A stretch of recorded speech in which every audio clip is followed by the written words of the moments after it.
يا هلا والله، أسعد الله أوقاتكم بكل خير وين ما كنتم. وصفتنا لليوم إن شاء الله بتكون رز الصيادية مع السمك المقلي بطريقة سهلة ولذيذة جدا جدا. أنا متأكد إن الوصفة هذه بتعتمدوها عندكم. شاهدوا الوصفة للنهاية. قبل مشاهدة الوصفة لايك وكومنت واشتراك في القناة، وإذا كنتم على الفيسبوك إعجاب ومتابعة للصفحة. وخلونا نبدأ. اول حاجة بنبدأ نصلح الرز لان الرز ياخذ وقت اطول من السمك. طبعا بحتاج رز مزة حبة صفراء، بغسله 3 4 مرات وانقعه اقل حاجة لمدة نصف ساعة. وبعد ما غسلته بخليه على جنب. وعندي هنا كمية كبيرة من البصل. طبعا هذه ل3 4 أكواب رز. معروفة في الصيادية انها تحب البصل الزيادة، سواء كانت رز سادة او سواء كانت صيادية سمك او صيادية دجاج، لازم يكون البصل زيادة علشان تطلع معاكم الصيادية مضبوطة. افرم البصل فرم ناعم جدا بالشكل هذا.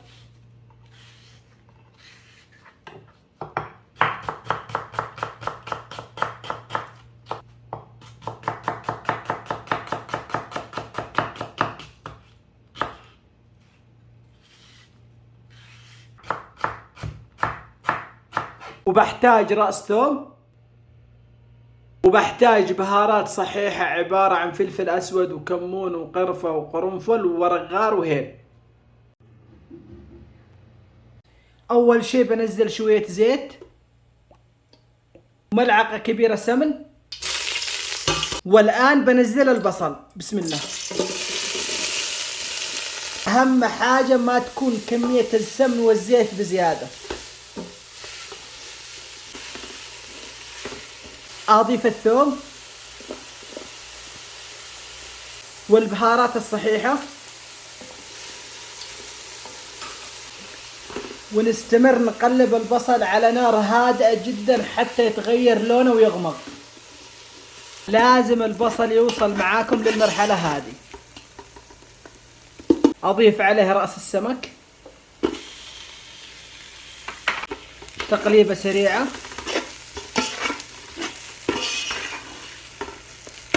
بهارات مشكلة، أغطيه بالماء. بسم الله. هذا اللون اللي أنا أشتيه. أغطي عليه 10 دقائق حتى يتسبك معنا قليل، وبعد 10 دقائق بالضبط بفتح عليه، نصفيه من قطع السمك وبعض البهارات. ضربته بالخلاط حتى رجع معي بهذا الشكل. أضيف عليه الرز، أحرك الرز شوية، أغطيه بالماء الساخن. الماء فوق ارتفاع الرز ب2 سنتي تقريبا. ملح حسب الرغبة، وأرفع النار على أعلى شيء. أول ما يوصل معانا الرز للمرحلة هذه نضيف له السمن بالشكل هذا،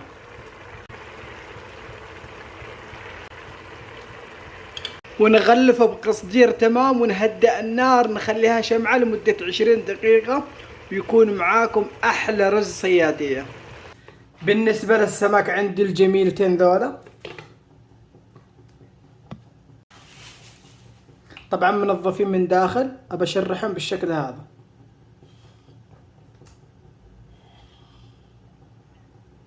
بالنسبة للسمك أنا بقليه بدون أي بهارات، أفضل حاجة.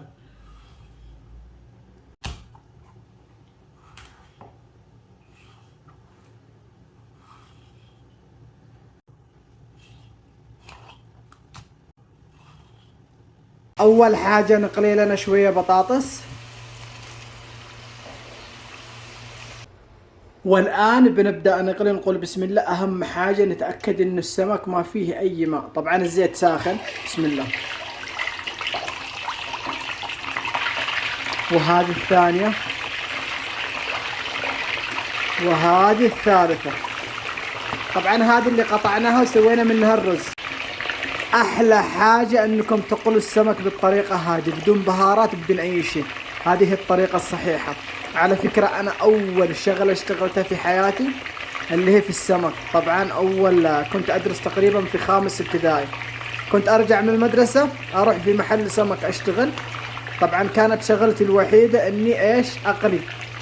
وكنت اكثر مشكلة اني اعاني منها ان الزباين يجيبوا نفس النوعية، اما باغ او اوصال، واحطهم جنب بعض وبعدين ينخلطوا. اذا اختلطوا بعدين تزود هذا قطعة تنقص على هذا قطعة، فكنت المشكلة هذه اعاني منها. طبعا المحل كان حق واحد من عمامي الله يرحمه، توفى ايام الحرب او قتل ايام الحرب. دعواتكم له.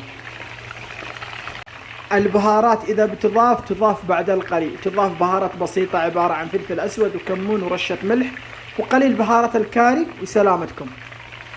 وهذا الرز بعد ما استوى يفضل انه تخلوها اقل حاجة 10 دقائق والنار طافية علشان يطلع معاكم مفلفل وما يتعجن.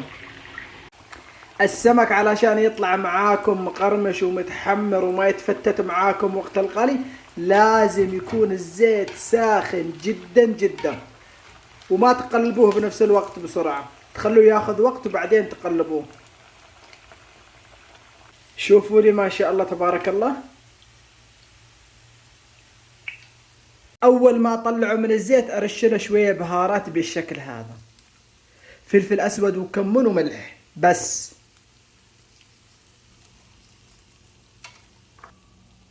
اسمعوا القرمشة. صحن التقديم واسكب الرز. بسم الله.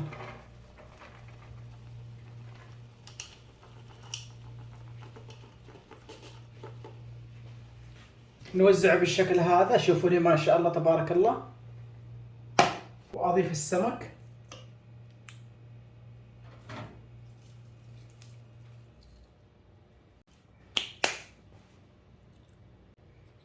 شرائح ليمون. وهذا هو الشكل النهائي. يا جماعة الخير طعم الرز على كيفكم. ضروري تجربوا الصيادية بالطريقة هذه. الوصفة هذه من الوصفات اللي دائما اقول لكم يعتمد، لا تفوتكم، بالذات طريقة الرز. صح انها بسيطة وسهلة ولكن لذيذة جدا جدا. اسمعوا لي على قرمشة السمك. بسم الله.